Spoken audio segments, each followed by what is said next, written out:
ഭീകരാക്രമണത്തിൽ കൊല്ലപ്പെട്ടവരിൽ ഒരാൾ കൊച്ചി ഇടപ്പള്ളി സ്വദേശി രാമചന്ദ്രനാണ്.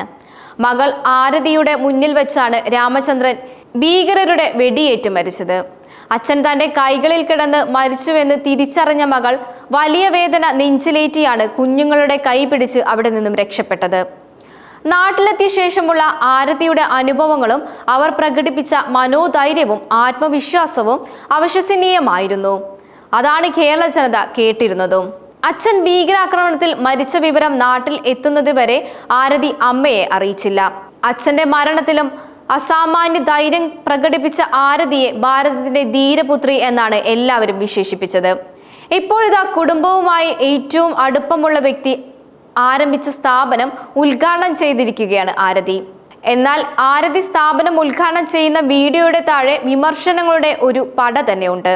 മകൾ സെലിബ്രിറ്റി ആയല്ലോ എന്ന രീതിയിലാണ് ഓരോ കമന്റുകളും വരുന്നത്. എന്നാൽ താൻ എന്തിന് ഈ സ്ഥാപനം ഉദ്ഘാടനം ചെയ്യാൻ സമ്മതിച്ചു എന്നതിന് ആരതി വിശദീകരണവും നൽകുന്നുണ്ട്. ആരതിയുടെ വാക്കുകൾ ഇങ്ങനെയാണ്: ഞാൻ ഇന്ന് വന്നത് അച്ഛന് വേണ്ടിയാണ്. 1 മാസം മുൻപാണ് ഈ പരിപാടി നടന്നിരുന്നുവെങ്കിൽ അച്ഛൻ ഇവിടെ ഉണ്ടാകുമായിരുന്നു. അങ്ങനെയെങ്കിൽ ഈ ഉദ്ഘാടനത്തിന് ഞാൻ വരേണ്ട കാര്യമില്ലായിരുന്നു. ഞാൻ ഇന്ന് വന്നത് അച്ഛന് വേണ്ടിയാണ്. അച്ഛൻ ഞങ്ങൾക്കൊപ്പമുണ്ട്.